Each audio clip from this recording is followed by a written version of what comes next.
Good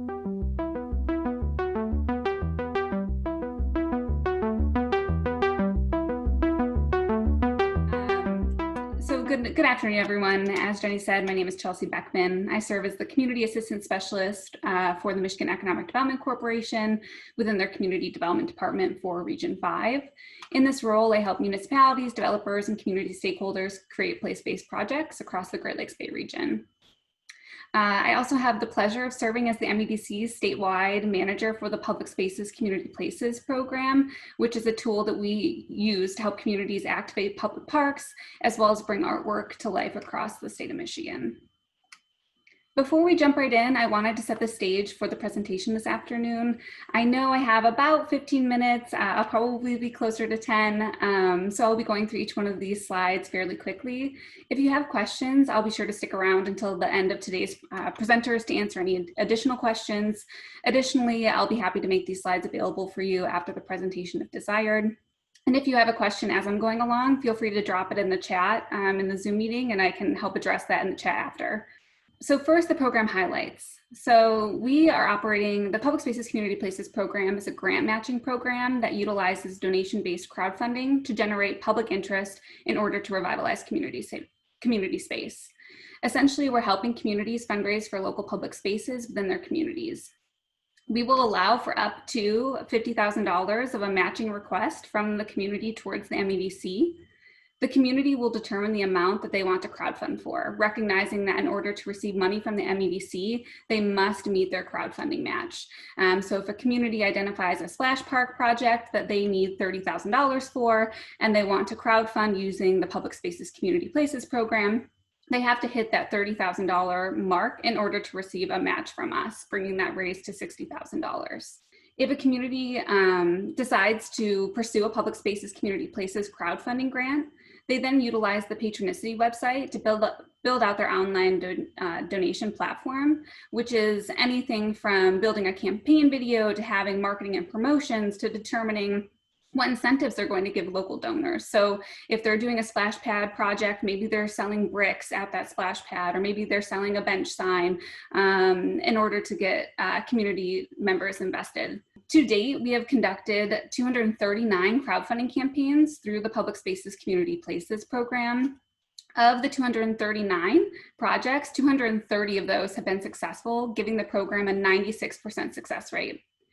Additionally, we more often than not find that with the Public Spaces Community Places program, communities do not just meet their local crowdfunding goal, but they actually often exceed it, which is pretty exciting. So on this slide, I wanted to highlight quickly the eligible projects and eligible applicants. When we think of public space, the types of projects that we support, we're asking you to think of a place that serves as a public space during its hours of operation.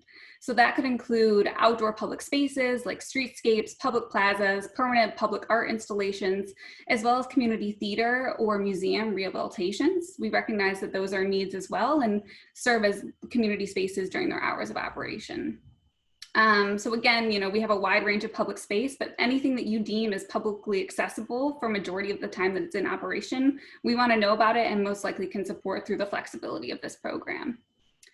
In order to apply for the Public Spaces Community Places program, eligible applicants must meet the following criteria. So the community must be engaged or certified in our Redevelopment Ready Communities program, which is a program that helps communities identify and reassess their local planning requirements.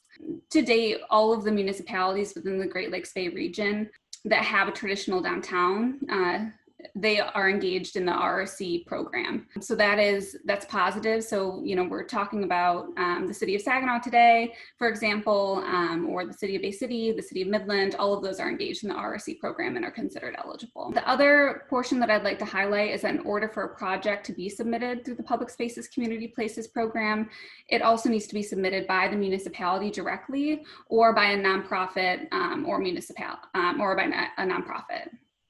So some successful projects here that are examples of public art and reactivation of public space. This was actually a project in 2014, the City of Ironwood Art Park. The project was spurred up by a few community leaders who saw an empty vacant lot, which you can see here on the slides. It was currently serving as, green spot and public parking. And the community decided that they wanted to transform that into a place that would host outdoor art. So you can see that they renovated with a cement patio. The rendering included benches and public art murals. And to date, that was successful. They crowdfunded, their goal was $10,000. They actually exceeded that by raising $15,711 with over 118 donors. So you can see that they clearly engaged with their community to raise funds. It wasn't a handful of big pocket donors waiting to donate. They had 118 different patrons of all different dollar sizes. Since their match was set at, or their goal was set at $10,000, the MEDC was able to contribute a $10,000 match, bringing their program raise through the PSCP program to $25,711. So a significant contribution towards their project.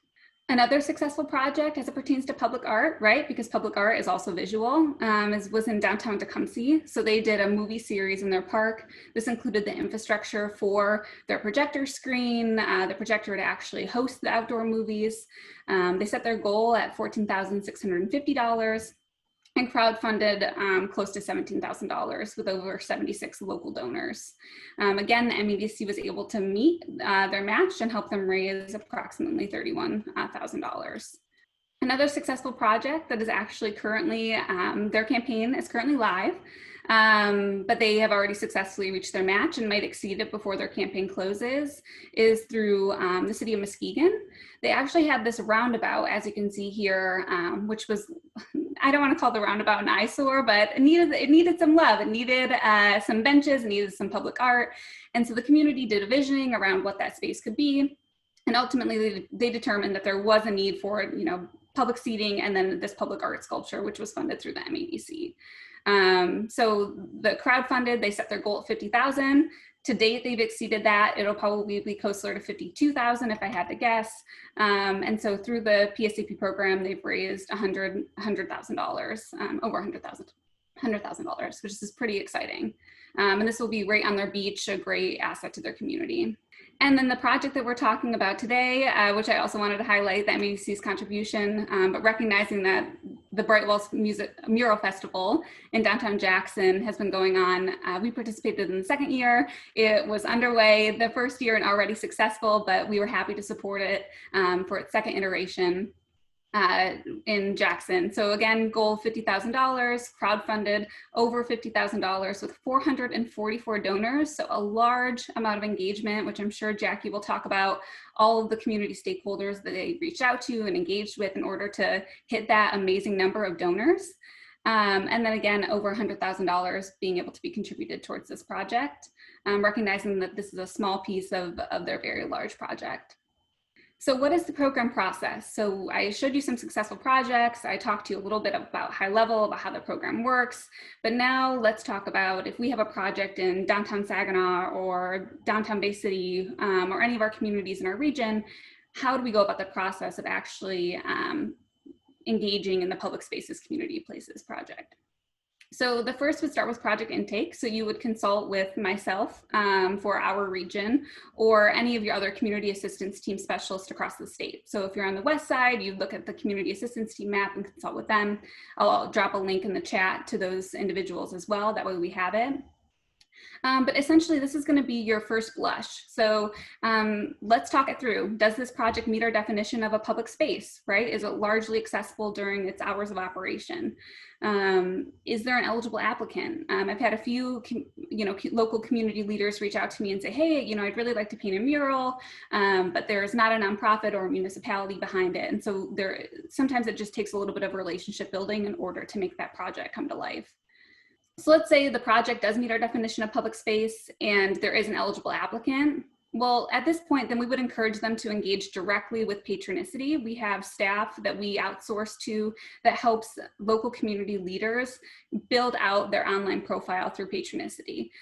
So they'll build out their crowdfunding platform, they'll help them with their marketing and promotion campaigns. They'll also help them determine what awards they want to give donors. We know that a critical piece of attracting donors to your project is that little carrot at the end of the tunnel. So if I donate to your public park, I want to know that I can be not only at the ribbon cutting, but maybe I get a free t-shirt, or maybe I get a brick, or maybe I get my name on a bench. What are those little nuggets that help people want to donate towards your project and helps them leave their legacy? So once you engage with patronicity and you feel like you've built out your campaign as much as possible, then the project would come to the MEDC and the Michigan Municipal League for final review. Patronicity will also take a pass at the application to make sure it's complete. So we review it, it goes live. The campaign will last typically 60 to 90 days. We don't typically allow projects to go past 90 days. And the reason for that is we want to create a sense of urgency around your art project or around your public space or your local park. We don't want projects lingering out there for 120 days. We want this funding to be that last critical component of your funding that really helps generate community excitement. So if you have a $200,000 project, we know that patronicity isn't going to be able to fill that entire gap. So you'll have some big donors in your back pocket who've already contributed, but now we're going to use PSCP to create that sense of urgency and really get the community buy-in that makes a successful place. So again, after your campaign goes live, let's say it's successful, then your match is dispersed to the applicant within 5 to 10 business days. We have an extremely quick process and a quick turnaround for this money, which we're really proud of. But 5 to 10 business days, that money goes back to your project and you can start dispersing funds for construction or whatever you need to do. And ultimately, I wanted to highlight a few of the key successes for a crowdfunding campaign that we've found across the state. Out of the 230 successful campaigns, each one of them have had these elements. So first of all, they've had a very strong network of supporters. They've had community leaders who have said, you know, we're interested in donating to this project if a select group of individuals can take it on.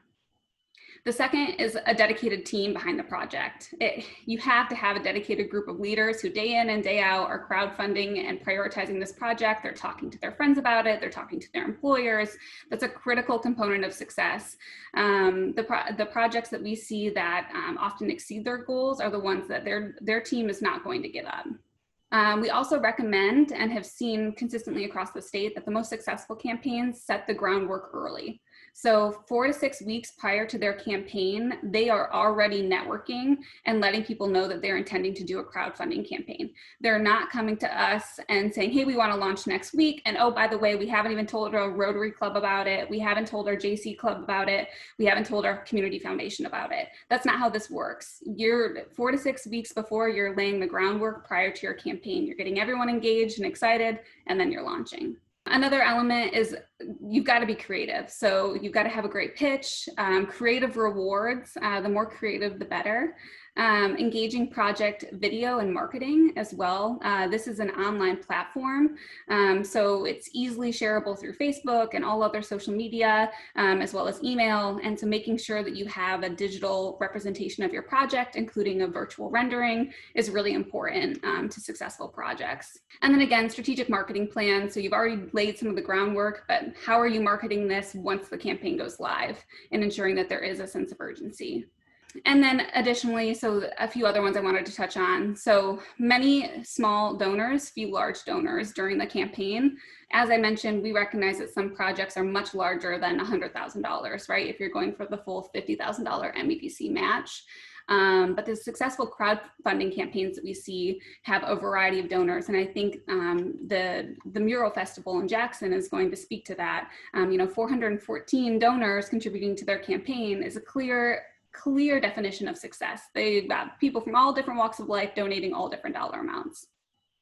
And then a personal touch, getting that committee to email and share the campaigns with family and friends, reaching out to people and thanking them for their donation goes a long way as well. I know I've donated to a few campaigns in our region and have received handwritten notes, which is a really unique touch and definitely makes everyone feel special. And then finally, never quit. These campaigns, I feel like oftentimes are a result of years of planning. And so getting to this stage, we recognize this is the fun part, letting people know about your project and actually crowdfunding to get to the end. So with that, I wanted to just leave with some additional resources and where you can find information regarding the Public Spaces Community Places program. You can find it in two places. You can find it on the MEDC website through our programs, which you'll see linked here. And then you can also find the program through the Patronicity Pure Michigan site. I will make sure to link both of those resources in the chat box. I'll also attach the presentation or ask Wayne to send the presentation out afterwards. So thank you, I appreciate it.